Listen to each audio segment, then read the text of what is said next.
matchups. We begin with the Colts at the Bengals. I think there's a very real scenario where Andrew Luck is droppable. He does not have a favorable remaining game this year until Week 17, which, again, you should not be playing when he has Jacksonville.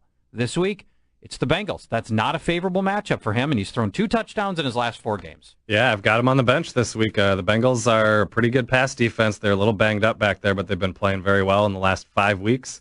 They've only allowed 4 passing touchdowns for the season. Only 5 of the 12 passers they faced threw more than 1 touchdown pass, and which is bad news for Luck. He hasn't accounted for more than 1 TD in a game in the last 4, like you just mentioned.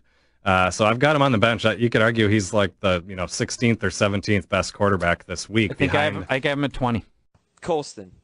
His fantasy points at home this year. 12. I don't know about great. 12, 7. 7 or more in all but 1. Yes. 9, 1 against Buffalo.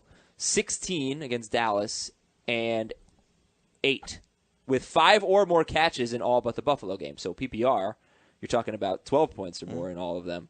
But Carolina's number 4 against wide receivers, and number 1 wide receivers have struggled, like Victor Cruz, 25 yards, Fitzgerald, 43 yards. The only guy that's really been good is Wallace.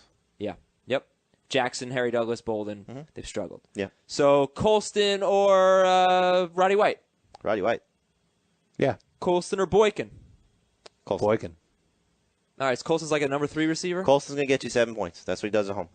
Okay. I mean, you can I agree with that. Wow. New York Giants, San Diego Chargers. Matthew, on your hate list Raider. this week, Ryan Matthews, Danny Woodhead, Antonio Gates. The vaunted Giants defense. You're scared of them.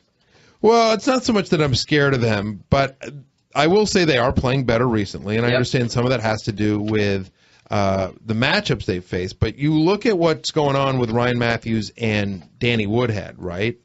I mean, first off, Ryan Matthews, since the bye week,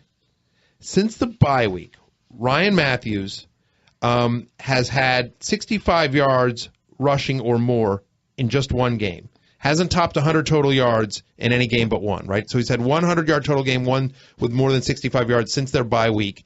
And now you're going against the Giants, who have allowed only one 100-yard rusher this entire year. It's actually been a pretty good run defense. Giants 9th against the run so far this year. And Danny Woodhead very quietly losing snaps. Like, you look at sort of the snap count, and it's just not on the field as much. It's going down last couple of games. So here's 2 teams that are going against a pretty good run defense, 2 players that are going against a pretty good run defense. And, the guy that's the more effective guy isn't getting as many snaps. I don't know. I don't like either guy as a top 20, top 25 play. I think they siphon off each other.